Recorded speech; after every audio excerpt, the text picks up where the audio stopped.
Hello and welcome. This is a drink called How to Make Carbonated Hot Chocolate, Calamansi Citrus and Strawberry.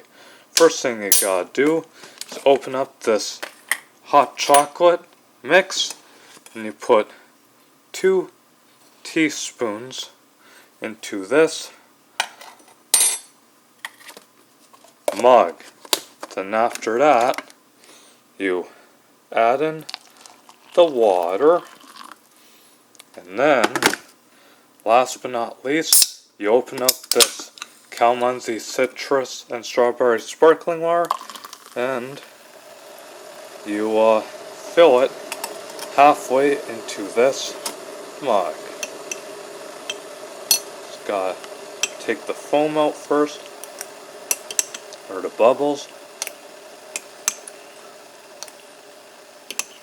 so it doesn't overflow.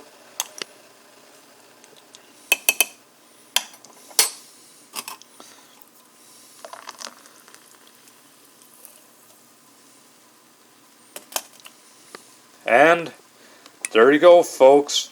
Here is your carbonated hot chocolate, Calamansi Citrus and Strawberry. Enjoy, folks, and thank you for watching.